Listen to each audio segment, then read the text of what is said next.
मेरे अब्बा का इंतकाल हुआ तो हमारे घर के हालात ख़राब हो गए। घर में खाने को आटा तक ख़त्म हो गया। मेरी माँ रोज़ मुझे मुफ्त आटे वाले स्टॉल पर ले जाती जहाँ लंबी लंबी कतारें बनी होती। हम सुबह से शाम तक वहाँ खड़े रहते, मगर हमारा नंबर ना आता। और अगर किसी दिन नंबर आ जाता तो आटा ख़त्म हो चुका होता। आटा देने वाला बंदा पर्ची देखकर हमें कहता कि आज आटा ख़त्म हो गया है, अब आप कल आना। हम दोनों माँ बेटी मायूस होकर घर खाली हाथ आ जाती। एक दिन हम यूं ही घर वापस आ रही थी जब गली की नुक्कड़ पर बनी किराने की दुकान वाले ने मेरी माँ को इशारा करके अपनी तरफ बुलाया। मैं पीछे ही रुक गई। फिर इसने मेरी माँ को कोई बात बड़ी राजदारी से बताने के बाद कहा कि तुम रोज़ अपनी बेटी को भेज दिया करो, मैं इसे आटे की बोरी दे दिया करूँगा। इसकी बात सुनकर मेरी माँ की आंखें चमक उठी थी। अब मेरी माँ रोज़ मुझे इस किराने वाली दुकान पर भेज देती। वो दुकानदार मुझे मुफ्त में आटे की बोरी देता और साथ में 5,000 का नोट भी देता, ये भी ले जाओ। अब तो ये सिलसिला रोज़ ही चल पड़ा था और मैं थक चुकी थी। एक रोज़ मैंने अम्मा से कह दिया कि अम्मा, मुझसे रोज़ रोज़ आटे की बोरी नहीं उठाई जाती, सब अजीब अजीब नज़रों से देखते हैं, मैं नहीं जाऊंगी। मैंने आज अम्मा को अपना फ़ैसला सुना दिया था। मैं जवान लड़की थी, रोज़ रोज़ मेरे दुकान पर जाने से सब मायूब समझते थे और अजीब अजीब नज़रों से देखते थे। हाय, तुझे कब से फ़िक्र हो गई लोगों की कि लोग क्या सोचते हैं। अम्मा ने तंज़िया कहा तो मैंने चेहरा दूसरी तरफ मोड़ लिया। अब अम्मा क्यों इतनी नासमझ हो गई थी। अम्मा अच्छी तरह जानती थी कि मोहल्ले के लड़के मुझे छेड़ते थे, मदद के लिए आगे बढ़ते थे, जबकि जब तक अब्बा जिंदा थे और बीमार थे तब तो अम्मा मुझे घर से बाहर कदम नहीं रख निकालने देती थी। मगर जब से अब्बा का इंतकाल हुआ था तो अम्मा के तौर तरीके ही बदल गए थे। अम्मा बाहर काम के लिए मुझे बाहर भेजती, रोज़ एक बोरी आटा मंगवाती। अम्मा तुम ही तो कहती थी कि लड़कियों का यूं बाहर जाना मुनासिब नहीं, और अब तो अब्बा का इंतकाल हो चुका है। बाप का साया सर के उठने के बाद बेटी का यूं बाहर बेफिक्र घूमना ठीक नहीं है। मैं बोली तो अम्मा ने मेरी तरफ घूरते हुए सर पर एक थप्पड़ दे मारा। चल चल, ज़्यादा बनने की ज़रूरत नहीं। किसने बोला है घूमने को? मैं घूमने नहीं भेजती, बल्कि कोने वाली परचून की दुकान से आटे की बोरी लाने भेजती हूँ। वो बोली तो मैंने गुस्से से इन्हें घूरा। तभी अम्मा ने चप्पल उठा ली और बोली, जा दफ़ा हो जाओ। ये बात तो मेरे जहन से ही निकल गई थी। अम्मा, मुझे पहले इस बात का जवाब दे दो कि वो परचून वाला मुफ्त में आटा क्यों हमें देता है। मेरी बात मुकम्मल भी ना हुई थी जब अम्मा गुस्से से चिल्लाई, मेरी माँ बनने की ज़रूरत नहीं है, जितना कहा इतना करो, जाओ यहाँ से और परचून की दुकान पर जाओ, वो इंतज़ार कर रहा होगा। अम्मा की यूं चिल्लाने पर मैं चादर लेती खड़ी हो गई और एक अफसोस भरी निगाह अम्मा के ऊपर डालकर घर से निकल गई। बाहर चल चलाती धूप में कदम रखते ही मैंने एक नज़र देखा तो पूरी गली सुनसान पड़ी थी। वैसे भी इतनी धूप में कौन बाहर निकलता था। ये तो अम्मा का ही दिमाग ख़राब था कि हर रोज़ दोपहर के इस पहर मुझे दुकान पर भेजती थी। मैंने सोचा मैं पलट जाऊं और वापस जाकर अम्मा को शाम में जाने का कहूं, पर अम्मा के गुस्से का सोचकर सर पर चादर दुरुस्त करते कदम आगे बढ़ा दिए। अभी चंद कदम ही चली थी कि मुझे अपने पीछे किसी की आवाज़ सुनाई दी। मैं पलटी तो सामने पड़ोस का लड़का खड़ा था। तुम फिर मेरा पीछा कर रहे हो? मैं गुस्से में बोली। तो वो लड़का एकदम गड़बड़ा गया। आप कहाँ जा रही हैं? इसने उल्टा मुझसे सवाल किया। इसके सवाल पर मेरा दिमाग घूम गया। तुम होते कौन हो मुझसे पूछने वाले? मेरा बस नहीं चल रहा था कि मैं इसका सर तोड़ देती। देखें, मैं आपकी बहुत फिक्र करता हूँ, इसलिए। वो बोल ही रहा था जब मैंने हाथ के इशारे से रोक दिया। खबरदार, जो कोई बकवास की तुमने, शर्म ही नहीं आती। वो लड़का तेजी से नफ़ी में सर हिलाने लगा। आप मुझे गलत समझ रही हैं, जैसा आपको दिख रहा है वैसा कुछ भी नहीं है। मैं किसी गलत वजह से आपके पीछे नहीं आता, बल्कि मुझे इस लड़के से शदीद उलझन हो रही थी। मैंने एक बार फिर इसकी बात काट दी, इस बात से अनजान के वो राज मुझे बताना चाहता है वो मेरी ज़िंदगी के लिए किस कदर ज़रूरी था। मैं कितने बड़े जाल में फंस गई थी, इस बात का अंदाज़ा मुझे हरगिज़ नहीं था। मुझे तुम्हारी कोई बकवास नहीं सुननी। अगर आइंदा मुझे परेशान किया तो मैं सबको बताऊंगी कि मैं गुस्से में से कहती हुई परचून की दुकान पर चली गई। लेकिन एक नया इम्तिहान सामने खड़ा था कि इतनी धूप में भी इसकी दुकान पर ग्राहक खड़े थे। लेकिन मुझे मालूम था वो पहले मुझे देगा। मैं दुकान पर गई और पीछे से आवाज़ लगाई, चाचा पहले मेरे आटे की बोरी दे दो। मेरा कहना था कि दुकान पर खड़ी औरत मुझे देखने लगी और दुकान वाले चाचा का रंग उड़ गया। वो फक चेहरा लिए मुझे देखने लगे। ऐसा क्या देख रहे हो? धूप है, मेरी बोरी दे दें। अरे सब्र करो, मैं कर लूँ, फिर देता हूँ। जबकि मैं इनके हाथ में पकड़ी राशन की लिस्ट देकर बदक गई थी। चाचा, इनकी तो पूरी लिस्ट है, आप पहले मुझे दे दें, सिर्फ एक आटे की बोरी ही तो है।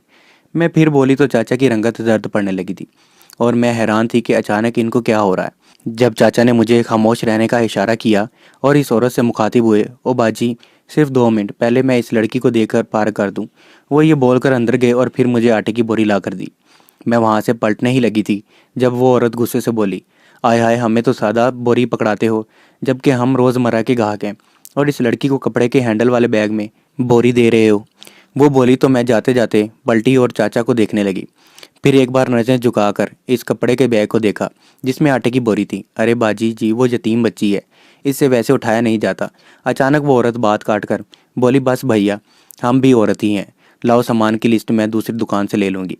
वो औरत झगड़ते हुए मेरे बराबर से निकल गई, जबकि दुकान वाले चाचा मुझे सख्त नज़रों से घूरने लगे। मैं भी कंधे कुचाती दुकान से निकल गई। अभी घर के अंदर दाखिल हुई थी जब अचानक अम्मा ने मेरे हाथ से वो बोरी छीन ली। जब मुझे यूँ महसूस हुआ जैसे इसमें बैग में कुछ है, लेकिन अम्मा वो बैग लेकर रुकी ही नहीं थी, बल्कि अपने कमरे में बंद हो गई। मैं वहीं खड़ी रह गई। मैंने आगे बढ़ते अम्मा के कमरे का दरवाज़ा बजाया, अम्मा दरवाज़ा खोलो। मुझे ना जाने क्यों बहुत अजीब लग रहा था, लेकिन फिर भी मैं खुद का वहम तस्वर कर रही थी। चुप रहो और तंग मत किया करो मुझे। जा यहाँ से, किचन में खाना रखा है, खा ले। कुछ देर अम्मा के कमरे के बंद दरवाजे को देखने के बाद मैं किचन में चली गई। वहाँ ताज़ा रोटी और मुर्ग का सालन रखा था। वो देखकर मुझे हैरत नहीं हुई थी, क्योंकि जब से परचून वाले ने आटे की बोरी और पैसे भिजवाने शुरू किए थे, तब से घर में अयाशियाँ शुरू थीं। मैं खाना खाकर फारग हुई तो रात होने की थी, पर अम्मा अब तक कमरे में बंद थी। मैंने 1-2 बार दस्तक दी, लेकिन अंदर से कोई जवाब नहीं आया। शायद वो सो चुकी थी। मैं भी अपने कमरे में चली गई। ना जाने क्यों आज दिल वीरान सा हो रहा था। मैं बिस्तर पर लेटी तो मुझे इस लड़के का ख्याल आया जो रोज़ मेरे पीछे आता था। गुस्से से सर झटकते हुए मैंने आंखों पर बाजू रख लिया, लेकिन मेरा दिल बहुत अजीब कैफियत का शिकार था। ऐसा लगता था जैसे कुछ है जो बहुत गलत है और मैं अपनी आंखों से देख नहीं पा रही। मैं वैसे ही बिस्तर पर लेटी करवटें बदलने लगी। नींद मुझ पर मेहरबान हो गई और मैं सो गई। मुझे सोए हुए ना जाने कितना वक्त गुजरा था जब मुझे खटपट की आवाज़ सुनाई दी। घड़ी पर वक्त देखा तो रात के 2 बज रहे थे। मैं बिस्तर से उठकर खड़ी हुई। बाहर निकली तो आवाज़ किचन से आ रही थी, यानी अम्मी अब कमरे से बाहर निकली थी। मैं जल्दी से अम्मी के कमरे में गई और वो बोरी तलाश करने लगी, लेकिन वो मुझे कमरे में कहीं ना मिली। कुछ सोचते हुए मैं बेड के नीचे देखने लगी तो दंग रह गई, क्योंकि बेड के नीचे आटे की कई बोरियां थीं। मैं हैरान थी कि क्या अम्मा आटे की बोरियां मंगवा कर जमा करती हैं, पर क्यों, और इसमें छुपाने वाली कौन सी बात है। और अगर यहाँ भी बात को छोड़ दिया जाए तो अम्मा सारा दिन इस बोरी के साथ कमरे में बंद क्या करती हैं। मेरा दिल अब भी मुतमिन नहीं था। कुछ तो था जिससे मैं अनजान थी। मैं इसी मुतल्लक सोचती खड़ी खड़ी हुई तो देखा अम्मी दरवाजे पर खड़ी खूंखार नज़रों से मुझे देख रही थी। क्या कर रही हो यहाँ? इनका पूछने का अंदाज़ बहुत ही अजीब था। कुछ नहीं, मुझे यूँ लगा जैसे बेड के नीचे से आवाज़ आई हो। मैंने झूठ कहा तो अम्मी मुस्कुराती हुई आगे आई। तुम तो सो गई थी ना? इनके सवाल भी आज बहुत अजीब से लग रहे थे। मैं गड़बड़ा गई, फिर संभल कर बोली, आपकी आवाज़ सुनकर मैं उठ गई थी। मैं समझी कि आप कमरे में हैं, लेकिन मेरी माँ का रवैया कुछ अजीब सा था। दोपहर में दुकान पर क्या तमाशा लगाया था तुमने? मैं कमरे से निकलने ही लगी थी जब वो एकदम पूछने लगी, मैंने क्या कर दिया अम्मा? वो दुकान वाला तुम्हारा इतना ख्याल कर रहा था ताकि तुम्हें आटा उठाने में मुश्किल ना हो, इसलिए तुम्हें बैग में आटा देता है। क्या तुमसे थोड़ा इंतज़ार नहीं होता? अम्मा का गुस्से से पूछना था कि मेरा भी दिमाग घूम गया। एक यही बात तो मुझे परेशान कर रही थी, और अम्मा ने फिर खुद सवाल का मौका दे दिया था। क्यों देते हैं वो बैग मुझे? क्यों करते हैं इतनी मेहरबानियाँ? मुफ्त में आटे की बोरियाँ क्यों देते हैं? और फिर पैसे भी वो रोज़ क्यों देते हैं? मैं चीख पड़ी थी। मुझे अम्मा के किरदार पर यकीन था, लेकिन ये डर भी था कि ऐसी बातें ज़्यादा वक्त छुपी नहीं रहती। अगर ये बात मोहल्ले में फैल जाती तो। लेकिन फिर मेरे चीखने पर अम्मी का चेहरा जर्द पड़ गया। बेटी, वो नेक इंसान है। तुम्हारे बाप के मरने के बाद अम्मी बोल ही रही थी जब मैंने इनकी बात काट दी। अपने बीवी बच्चों को छोड़कर कोई भी बिला वजह किसी पर इतना मेहरबान नहीं होता। इसको खुद को इतनी बचत नहीं होती जितने वो यहाँ भेज देता है। आखिर क्यों मुझे आज जवाब दें, ताकि कल ज़माना जब मुझसे सवाल ये पूछे तो इन्हें देने के लिए मेरे पास जवाब तो हो। मेरा कहना था कि अम्मा का हाथ उठ गया। मैं गाल पर हाथ रख के अम्मा को देखने लगी, जब इन्होंने बाजू पकड़ते हुए मुझे बाहर की जानब खींचा और अपने कमरे से बाहर निकाल दिया। मैं तेरी माँ हूँ, तू मेरी माँ नहीं। मैं हक्का बक्का सी अम्मा को देख रही थी जब वो मेरे मुंह पर दरवाज़ा बंद करके अंदर चली गई। मैं इनके दरवाजे के बाहर खड़ी पत्थर हो गई थी। अपने कमरे जाकर रोती रही। रोते रोते आंख लग गई। अगले दिन घर में अम्मा भी खामोश थी और मैं भी। हम दोनों बिल्कुल ही चुप थे। मैं गुमान कर रही थी कि शायद मेरी कल की बातों की वजह से वो आटे की बोरी और 5,000 के नोट का सिलसिला रुक जाएगा। लेकिन मुझे बहुत ताज्जुब हुआ जब दोपहर में अम्मा वापस मेरे कमरे में आई। बेटी, 3 बज गए हैं, जा जाकर बोरी ले आ। धीमे से लहजे में जब इन्होंने मुझसे ये कहा तो मैं बिना कुछ कहे अफसोस से खड़ी हो गई और चादर ओढ़कर घर से बाहर निकली। आज मेरे चलने की रफ्तार धीमी थी। हजारों सोचें मेरे दिमाग में गर्दिश कर रही थी। कई सवाल साल उठा रहे थे, पर जवाब एक भी नहीं था, सिवाय इस आटे की बोरी के। फिर इस आटे की बोरी में क्या था? मुझे पहले कभी तजस्सुस नहीं हुआ था। हाँ, ये सवाल दिल में ज़रूर उठता था कि आखिर वो क्यों इतनी मदद करता है, पर इस आटे की बोरी पर कभी शक नहीं था। लेकिन अब मुझे ये यकीन था कि इस बोरी में आटा तो नहीं होता था। अभी मैं चल ही रही थी जब मुझे फिर अपने पीछे किसी के कदमों की आहट सुनाई दी। गुस्से की शदीद लहर मेरे जिस्म में दौड़ गई थी। पीछे मुड़ी तो बिना किसी लिहाज किए मैंने इस लड़के जवेद को खरी खरी सुना दी। तुम रोज़ रोज़ मेरा पीछा करते हो, क्या समझते हो मेरा बाप मर गया तो जिसका जी चाहेगा वो मुझे इस तरह छेड़ता रहेगा? हिम्मत कैसे हुई तुम्हारी? रोज़ रोज़ मेरे पीछे क्यों आते हो? क्या चाहते हो? मोहल्ले के लोगों को जमा करके तुम्हें जूतियाँ पड़वाऊँ क्या? मेरे बोलने के दरमियान में वो मुस्तकिल बोलने की कोशिश कर रहा था, लेकिन मैंने बोलने का मौका ही ना दिया। अगर आइंदा मेरा पीछा किया तो ना तो बताऊंगी, मैं बोलकर पलटी। लेकिन इसकी अगली बात ने मेरी जान ही निकाल दी। वो बोला, जिंदा रहोगी तो बताओगी ना? मैंने इसे देखा और कहा कि तुम मुझे मारने की धमकी दे रहे हो। अब की बार दो इसका जवाब चौंका देने वाला था।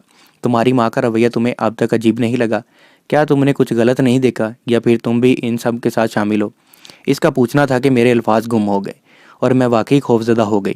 यानी बाकी सब भी मेरी तरह महसूस करने लगे थे, या फिर सब जान चुके थे, सिर्फ मैं ही अनजान थी। मैं समझी नहीं तुम क्या कहना चाहते हो।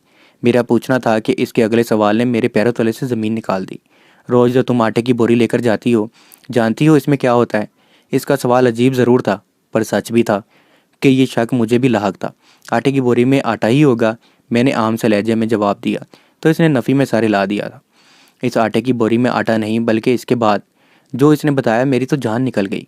मैंने बेयकीनी से फटी फटी आंखों के साथ इसे देखा। मेरा दिल एकदम खौफ से सिकुड़ने लगा था। इसकी बात मामूली नहीं थी। तुम ये सब झूठ कह रहे हो। मेरा कहना था कि वो थोड़ा करीब हुआ और फिर एक एक करके मुझे सारी बातें बताने लगा। मैं नफ़ी में सार हिलाती सुनती गई। भरी दोपहर में जो राज मुझ पर फाश हो रहे थे वो जान निकालने को काफ़ी थे। मुझे अंदाज़ा था कि तुम्हें ये सब मालूम नहीं होगा। यही बताने के लिए तो मैं रोज़ तुम्हारे पीछे आता था। अब की बार वो लड़का जावेद गुस्से से बोला, मैं कैसे मान लूँ कि तुम सच कह रहे हो? मेरा पूछना था कि वो कहने लगा, अभी भी तुम वही बोरी लेने जा रही हो? तो आज खुद बोरी खोल कर देख लेना। वो बोलकर जा चुका था, पर मेरे कदम अब मन मन भर के हो गए थे। मैं शख्सता कदमों से दुकान पर गई। आज दुकान वाले चाचा ने पहले से बैग तैयार कर रखा था। मैं वो बैग लिए खामोशी से वापस वहाँ से निकली। मेरी जान निकलने लगी थी। मैं खोल कर देखना चाह रही थी, पर मेरी हिम्मत नहीं हो रही थी।